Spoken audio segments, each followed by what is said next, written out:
सभी से गुजारिश करता हूँ कि अगर महाराष्ट्र में आप चाहते हैं कि ये सरकार मजबूती से रहे तो कोई भी ऐसा इलेक्शन ना हो जिसमें हम लोगों को शिकस्त का मुंह देखना पड़े।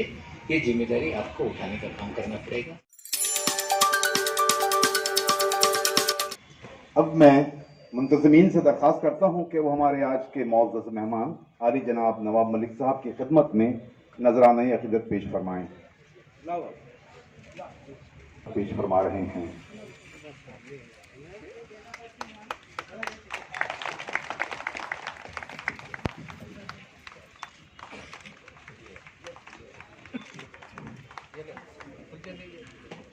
इसी तरह मैं जनाब गयास बागवान साहब से दरख्वास्त करूंगा कि वो जनाब विक्रम काड़े साहब की खिदमत में अपने मोहब्बतों का नजराना पेश फरमाएं। विक्रम काड़े साहब असातिज़ा हल्क़ा इंतखाब से MLC हैं और बहुत अच्छी नुमाइंदगी करते रहे हैं उर्दू मदारिस की, उर्दू असातिज़ा की।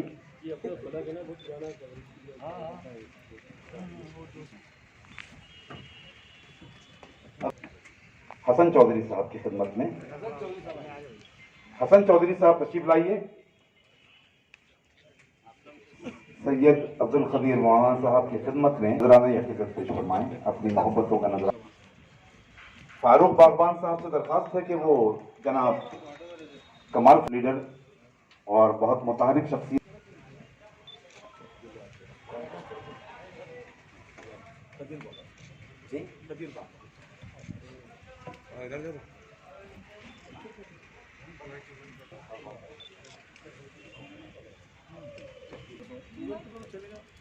हमारे महबूब साहब का आ जाओ भाई।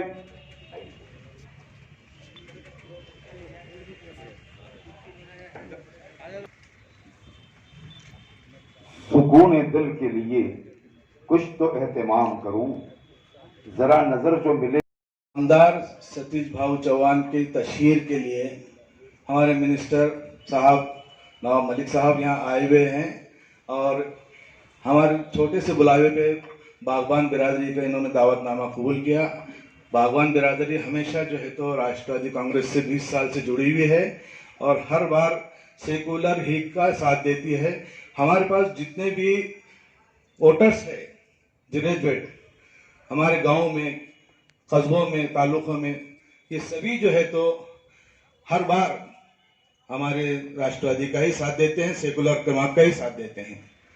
हम खास तौर से बताना चाहते हैं कि हम जो है तो हर बार किसी इलेक्शन हो सेकुलर पार्टी का ही साथ दिया हमने आज तक और इंशाल्लाह आइंदा भी देते ही आएंगे। हम इसीलिए आपके सामने ये बात रख रहे हैं कि हमारा सेकुलरिज्म जिंदा रहे और हमारे लोग हमारे साथ आपके साथ रहे। इतना कहकर मैं अपने दो लफ्ज़ खत्म करता हूँ। जय हिंद, जय भारत, जय राष्ट्रवादी, जय भारत। और मैं सभी हमारे जितने भी नौजवान हैं ग्रेजुएट हल्के के, चाहे हमारे बिरादरी के हो, चाहे हमारे हिंदू भाई बिरादरी के हो या किसी बिरादरी को, यहाँ जो भी जमा हुए हैं, इससे मैं अपील करता हूँ कि 1 तारीख को नंबर 1 पर सिक्का मारकर हमारे उम्मीदवार सतीश भाऊ चौहान को ज्यादा से ज्यादा वोटों से कामयाब बनाएंगे और फिर से हमारे पास एक जीत का मौका देंगे। 2 बार तो कामयाब हुए, तीसरी बार फिर से इंशाल्लाह हमको सेहरा पहनाएंगे। इतना कहकर मैं सबसे अपील करता हूँ। खुदा हाफिज। ना बोल के मैं आप लोगों से इतनी ही गुजारिश करता हूँ। और वक्फ बोर्ड के बारे में अभी इन्होंने सवाल खड़ा कर दिया। मैं आपको इतनी जिम्मेदारी से कहता हूँ कि मेरे पास ये जिम्मेदारी दी गई। वक्फ बोर्ड का जो भी मामला है, हक को ईमानदारी से हम लोग काम करेंगे। आपको बता दूं कि 6000 मामला पेंडिंग थे। रजिस्ट्रेशन के कागजात 7 साल से नहीं मिलते, चेंज रिपोर्ट नहीं मिलती, स्कीम को मंजूरी नहीं। हम लोगों ने डायरेक्शन देख के 2000 एप्लीकेशन को मंजूरी दी और कोई भी घर से वहाँ जाकर मेरा कागज दो, इस तरह का सिस्टम खत्म कर दिया। अगर मंजूर हो गया है तो पासपोर्ट कुरियर से आता है तो सर्टिफिकेट भी कुरियर से जाएगा, कोई किसी से मिलेगा नहीं।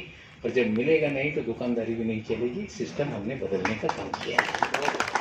हम लोग पूरी तरह से वक्फ का कामकाज ऑनलाइन करने वाले हैं। हमने पूरी तरह से उसका कॉन्ट्रैक्ट के उसके डेवलपमेंट के लिए जो हमारा आईटी विभाग है महाराष्ट्र सरकार का, उसको हमने वर्क ऑर्डर इशू कर दिया है। 3 महीने का टाइम दिया है और 3 महीने में पूरी दुनिया में बैठ के वक्फ के कामकाज को एक क्लिक पे पूरी दुनिया में बैठकर कोई भी देख सकता है। इस तरह का ट्रांसपेरेंट कामकाज हम लोग करेंगे, मैं आपको वादा करता हूँ। फाइलें गुम हो जाती है, इस तरह के सवाल खड़े होते हैं। तमाम फाइलों का डिजिटल रिकॉर्ड तैयार करने के लिए भी हमने ऑर्डर देने का काम किया है। और हमने ये भी किया है कि जो वक्फ एक्ट 1995 के तहत जो भी औकाफ हैं, उन औकाफ को, वक्फ बोर्ड का मतलब ये नहीं कि उसकी अपनी कोई मिल्कियत है। वक्फ बोर्ड का मतलब ये है कि वक्फ के जो इंस्टीट्यूशन हैं, जिन लोगों ने कोई अल्लाह के राह में मस्जिदों को, मज़ारों को खिदमत के लिए जगह दी है, तो उसका मैनेजमेंट करने का काम वक्फ बोर्ड का होता है। लेकिन 109 इदारे हैं जो वक्फ बोर्ड ने अपने मातहत लेकर पिछले 60-65 साल से 50 साल से ले रखे हैं। वो भी मैं वादा करता हूँ कि वक्फ बोर्ड के मातहत डायरेक्ट कंट्रोल में एक भी इदारा नहीं रहेगा। उसकी कमेटियाँ बना के कौम के हवाले करने का काम करेंगे, ताकि कौम काम करे और कोई बोर्ड का अधिकारी उसमें खुर्द-बुर्द ना कर पाए। हम लोग पूरी तरह से उसमें अलग तरीके से पूरा काम करना चाहते हैं। तो आपको वादा करता हूँ कि महाराष्ट्र में लोग बोलते हैं कि मराठवाड़े में 1 लाख एकड़ ज़मीन है। मैं बोलता हूँ कि महाराष्ट्र में हमने ढूंढना शुरू कर दिया। महाराष्ट्र में 3-4 लाख एकड़ ज़मीनें हैं, ये सच्चाई है। पूरे महाराष्ट्र का सर्वे कराएंगे हम। आज ही आपको बताता हूँ कि मेरी जानकारी मिली कि एक सदरुद्दीन शाह बाबा दरगाह है घोटी में, नासिक में, उसकी 8000 एकड़ ज़मीन थाना में है, अभी तक वक्फ के रिकॉर्ड पे नहीं। आने वाले महीने भर में उसको भी रिकॉर्ड पे लाएंगे, ढूंढ के ज़मीनें रिकॉर्ड पे लाएंगे और वक्फ की ज़मीनों का नाजायज़ इस्तेमाल बंद कराने का काम करेंगे। और जिनके कब्जे में है उसको कैसे तरह से हम आगे बढ़ सकते हैं और उससे आमदनी के जराए ज़्यादा कैसे बढ़े, उसके लिए पूरी तरह से काम करेंगे। और उस आमदनी से जो हमारी कौम में गुर्बत है, पढ़ाई लिखाई के लिए बच्चों को पैसे की ज़रूरत है, या जो हमारी बेवाएँ हैं उनको वजीफ़ा देने की ज़रूरत है, गुर्बत दूर करने के लिए वो पैसे का इस्तेमाल कैसे हो, इसके लिए पूरी तरह से नज़्म कायम करने का काम करेंगे। मुझे बताते हुए खुशी हो रही है कि पहली बार रोगेट ट्रस्ट एक मुंबई शहर में एक पेट्रोल पंप 250 गज के ऊपर था। इंडियन ऑयल कॉरपोरेशन सिर्फ उसे 2500 रुपया सालाना किराया देता था, 2500 रुपया महीने का किराया। हमने एक फैसला करके 2.5 लाख रुपए महीने का किराया उनका किया और सालाना 30 लाख रुपए उस इंस्टीट्यूट को मिले। इस तरह के फैसले हमने किए और पिछले 5 साल के जो पैसे बाकी है, लगभग 1.5 करोड़ रुपया भी देने के लिए इंडियन ऑयल को तैयार करने का काम किया। तो हम लोग वक्फ की ज़मीनात पे जो लोग बैठे हैं उनको हटाने के लिए हमारा कोई इंटरेस्ट नहीं, लेकिन वो कायदे से किराएदार बन जाए, जो कानून में है उसका किराया दे, ताकि जो भी वक्फ इंस्टीट्यूशन है उनकी आमदनी बढ़े और उस आमदनी से कौम के फलाह व बहबूदी के काम हो। इस तरह के निज़ाम कायम करने का काम करेंगे। और ये भी कह देता हूँ कि कुछ लोग बोलते हैं कि ऐसा करो वैसा करो।